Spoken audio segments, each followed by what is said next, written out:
Assalamualaikum warahmatullahi wabarakatuh. Yang terhormat Bapak Dr. Eko Kuswanto, MSI, selaku dosen mata kuliah seminar biologi. Sebelumnya saya akan memperkenalkan diri. Nama saya Agnes Deka Melinia, NPM 1811060450, Prodi Pendidikan Biologi.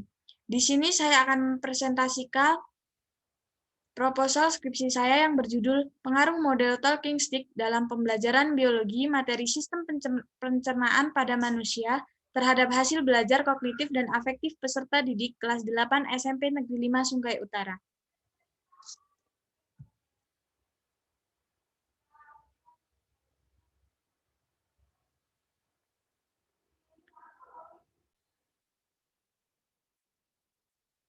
Bab 1, Pendahuluan. Penegasan judul. Pengaruh. Pengaruh adalah daya yang ada atau timbul dari membentuk watak, kepercayaan, atau perbuatan seseorang. Kemudian model, kerangka konseptual yang digunakan sebagai pedoman dalam melakukan pembelajaran yang disusun secara sistematik untuk mencapai tujuan belajar yang menyangkut sintaksis, sistem sosial, prinsip reaksi, dan sistem pendukung. Kemudian talking stick. Talking stick adalah suatu model pembelajaran kelompok dengan bantuan tongkat. Kelompok yang memegang tongkat terlebih dahulu wajib menjawab pertanyaan dari guru setelah siswa mempelajari materi pokoknya. Selanjutnya, kegiatan tersebut diulang terus-menerus sampai semua kelompok mendapat giliran untuk menjawab pertanyaan dari guru. Pembelajaran biologi. Pembelajaran biologi berupaya untuk membekali siswa dengan berbagai kemampuan tentang cara mengetahui dan cara mengerjakan, yang dapat membantu siswa untuk memahami alam sekitar secara mendalam.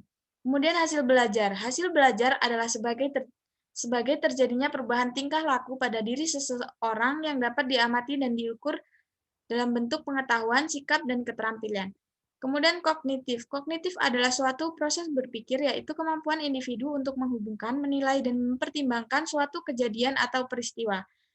Kemudian afektif. Afektif adalah segala sesuatu yang berkaitan dengan sikap, watak, perilaku, minat, emosi, dan nilai yang ada di dalam diri setiap individu.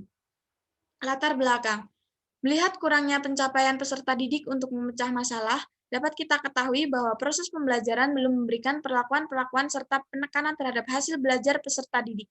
Hal ini juga berpengaruh dengan hasil yang diperoleh peserta didik. Pada masalah tersebut, maka diperlukan suatu model pembelajaran yang memberikan kesempatan luas bagi peserta didik untuk terlibat langsung pada aktivitas pembelajaran dan mampu membimbing peserta didik untuk menyelesaikan suatu permasalahan. Model pembelajaran yang dianggap mampu meningkatkan hasil belajar peserta didik adalah model talking stick. Kemudian, identifikasi masalah. Yang pertama, proses pembelajaran masih menggunakan pembelajaran teacher center, di mana aktivitas belajar hanya terjadi komunikasi satu arah. Kemudian model yang digunakan pendidik kurang beragam dan monoton, membuat peserta didik merasa jenuh dalam belajar. Kemudian hasil belajar peserta didik kelas 8 SMP Negeri 5 Sungai Utara yang masih rendah. Batasan masalah. Penelitian ini menggunakan model talking stick. Materi yang diajarkan yaitu materi sistem pencernaan pada manusia. Penilaian yang digunakan yaitu penilaian kognitif dan afektif. Rumusan masalah. Apakah ada pengaruh model talking stick dalam pembelajaran biologi materi sistem pencernaan pada manusia terhadap hasil belajar kognitif? Yang kedua, apakah ada pengaruh model talking stick dalam pembelajaran biologi materi sistem pencernaan pada manusia terhadap hasil belajar afektif? Tujuan penelitian, untuk mengetahui apakah ada pengaruh model talking stick dalam pembelajaran biologi materi sistem pencernaan pada manusia terhadap hasil belajar kognitif. Yang kedua, untuk mengetahui apakah ada pengaruh model talking stick dalam pembelajaran biologi materi sistem pencernaan pada manusia terhadap hasil belajar afektif. Kemudian bab 2, landasan teori, hakikat pembelajaran IPA biologi. Secara garis besar, biologi meliputi dua kegiatan utama, yaitu pengamatan untuk memperoleh bukti-bukti empiris dan proses penalaran untuk memperoleh konsep-konsep. Belajar biologi adalah suatu kegiatan untuk mengungkap rahasia alam yang berkaitan dengan makhluk hidup. Model talking stick. Model talking stick merupakan salah satu model yang menekankan pada keterlibatan siswa pada proses belajar mengajar untuk berani mengemukakan pendapat.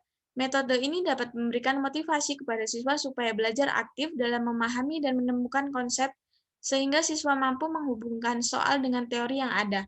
Misalnya pada bagian contoh soal yang merupakan bagian dari bahan belajar siswa dapat digunakan untuk menggambarkan teori, konsep, dan materi pembelajaran yang dibahas dalam diskusi antara siswa dengan guru. kajian penelitian terdahulu yang relevan. Yang pertama, penelitian menurut Tri Sarijayanti, Jurnal IKIP Mataram. Kemudian penelitian menurut Suryani Siregar, Jurnal tahun 2015. Dan kemudian penelitian menurut Siti Mariah, hipotesis H0 sama dengan tidak terdapat pengaruh model Talking-Stick dalam pembelajaran biologi materi sistem pencernaan pada manusia terhadap hasil belajar kognitif dan afektif peserta kelas 8 SMP Negeri 5 Sungai Utara. H1 sama dengan terdapat pengaruh model Talking-Stick dalam pembelajaran biologi materi sistem pencernaan pada manusia terhadap hasil belajar kognitif dan afektif peserta didik kelas 8 SMP Negeri 5 Sungai Utara. Bab 3. Metode penelitian. Tempat dan waktu penelitian. Waktu penelitian dilaksanakan di SMP Negeri 5 Sungai Utara semester ganjil tahun pelajaran 2021-2022. Metode penelitian. Penelitian dalam skripsi ini merupakan penelitian kuantitatif. Data penelitian berupa angka dan analisis menggunakan statistik. Dalam penelitian menggunakan metode kuasi eksperimen.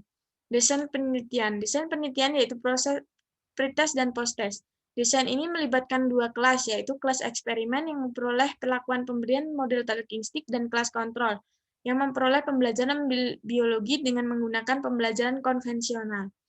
Kemudian variabel penelitian. Variabel penelitian terdiri dari dua variabel, yaitu variabel bebas X, yaitu model Talking-Stick, dan variabel Y, yaitu hasil belajar kognitif dan afektif. Sekian presentasi saya akhiri. Wassalamualaikum warahmatullahi wabarakatuh.